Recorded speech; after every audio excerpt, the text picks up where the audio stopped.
Okay, so it's really nice to have everyone gathered here today. My name is David Ferguson. We have Dr. Lango, who I'll introduce shortly, and my colleague and good friend Quincy Britt. Would you like to introduce Nice to yourself, meet Quincy?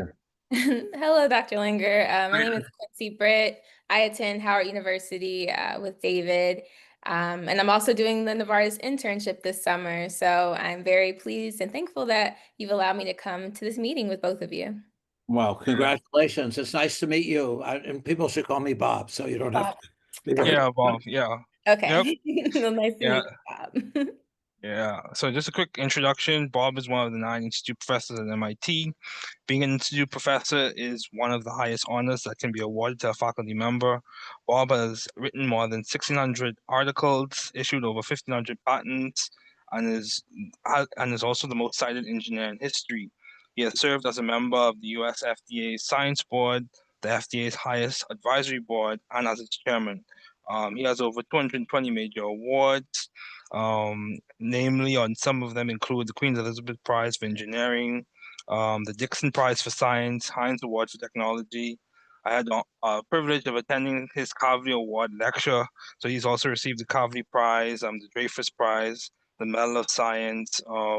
He's a part of the National Academy of Medicine, National Academy of Engineering, and the National Academy of Sciences. And he also has been elected to the National Academy of Inventors. Bob is one of my mentors, and it's definitely a pleasure and an honor to be able to chat some more.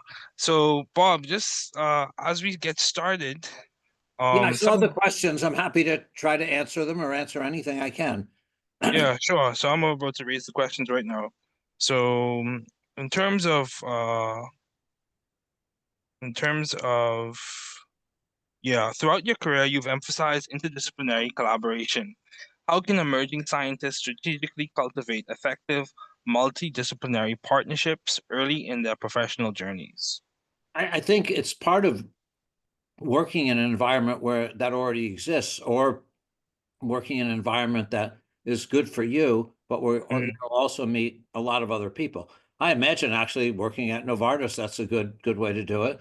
But but I also think, like today in academia, there are a lot of what I'll call interdisciplinary institutes. Like, you visited David, our Koch Institute, which has not only biologists, but many engineers and MD. So I think that those are some of the ways. Okay, sounds good. Sounds good. So, reflecting on your professional trajectory, what habits or mindsets do you believe were most crucial in transitioning successfully from scientific inquiry to impactful innovation? Well, I think being willing to take risks and Okay, and persistence, I think, are really important. yeah, okay, yeah. So, how have your mentorship strategies evolved over the years, especially when guiding individuals pursuing leadership roles at the intersection of academia and industry? Well, I started out just doing academic work, but over the Mm-hmm, years, I wanted to see my work make a difference in people's lives.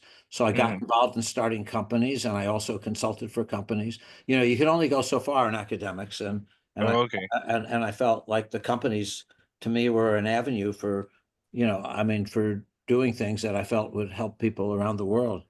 Yeah, so scalable impact. So, considering David, recent, yeah, sorry, do you mind if I ask a quick question? go ahead, you're at liberty. Yeah. So for someone who might want to start a company at some point in their career, what would your advice be? Well, I think to get experience, maybe work at companies. I also think learning about patents is useful. Hmm. Mm-hmm. And but I think working at companies is really useful to get a feel. So I think like what you're doing is great. I don't know, over summer you'll learn some stuff, but sometimes people might take a couple years and work at a company, and I think you learn a lot. But I think, but that's what I would think. Gotcha. Thank you. Okay. Sounds good. Sounds good. So, how do you foresee the integration of nanoscience with other disciplines, like AI and bioinformatics, in terms of reshaping pharmaceutical and biomedical research over the next decade? I think what we'll see is artificial intelligence will be applied to all areas. Mm. Still the areas where it makes the most, where it can only make an impact is when you have a lot of data. But I Hmm. think it'll be used in drug design, clinical trials, all kinds of things. Okay. So could you highlight a recent breakthrough or approach in your lab related to nanoscience that significantly changed your thinking about future therapeutic possibilities?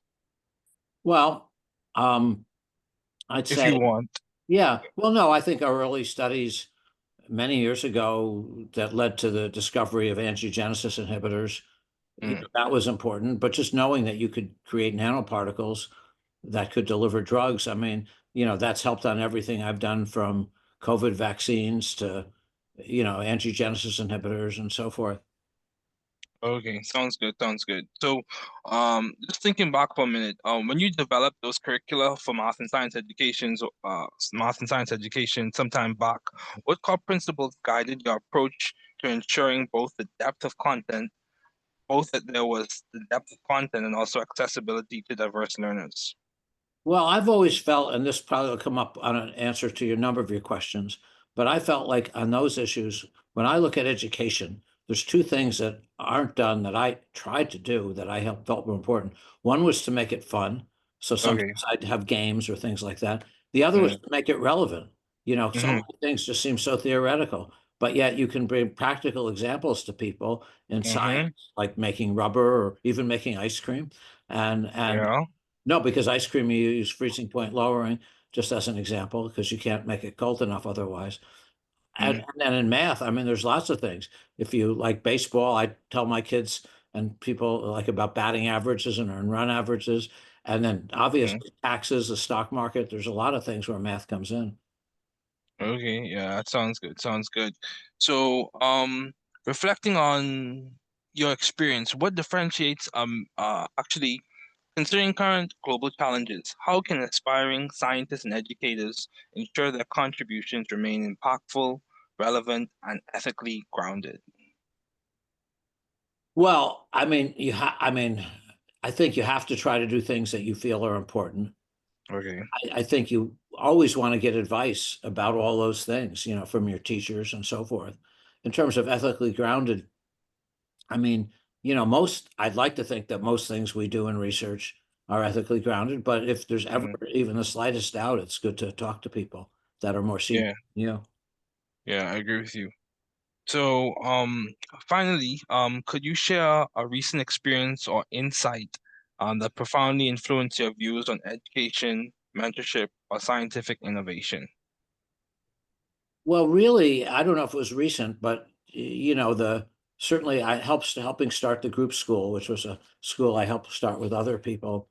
It Mm-hmm. made a big impression on me in terms of the things I mentioned that for education, you want to make things fun and relevant. In terms of research, I think my experiences early on with Judah Folkman, who was my postdoctoral mentor, who had really big ideas that made a big impression on me. Okay. So, for as we start to wrap up, how did you balance the rigorous scientific accuracy with the practical engagement of students who might not naturally or initially be inclined towards STEM subjects? How did you balance that? So making sure you were technically precise when you were writing those curriculum and making sure you were deep enough in terms of scientific accuracy, but also making sure that it engaged the students well. How did Yeah. you balance that? Well, you do, and so you try to think of examples and problems that, Mm, depending on the stage of the person, that do that. And like I say, depending on where somebody is, it could be anything from sports to financial things, which are definitely relevant, and some of them can actually be fun. okay, so this is going to be the last question. Feel free, Quincy, if you want to chime in before you go. But this is going to be the last question. My question to you is, for people who are about to embark on nanoscience research or nanoscience studies or work in a lab that involves nanoparticles, what things should they look out for? What things should they really delve deep on? And where do you see the field of nanoscience heading in the next 10 or 20 years? Well, I think nanoscience will head in a lot of different directions. In medicine, certainly drug Okay. delivery and imaging Mm, and mm, diagnostics are important areas for it. But gee, mm, nanoparticles, I mean, they can be used in almost anything, and okay. there are a whole class of materials. And I think, some of the places it'll go are probably straightforward, new vaccines, new therapeutics, Mm-hmm. so forth. but some of them I don't think we're ever smart enough to know. I mean, people will make discoveries. I mean, if somebody asked somebody, 12 years ago what CRISPR was, or 13 years ago what CRISPR was, they would not have known. And I think It's that's true. It's true. been a great thing that people will continue to make great discoveries. Okay. Well, Bob, thanks again, man. Thanks again. And this was a brief conversation, but it's very impactful as usual. So thank you again, and I wish you all the best, and I hope you all have a good rest of your day. Well, you too. And it's very nice to see you again and very nice to meet you. Nice to meet you Yes. as well. Thank you. Thank you. Okay. Yeah, Bye take bye. care. Thank you. Yep. Bye bye. Yep.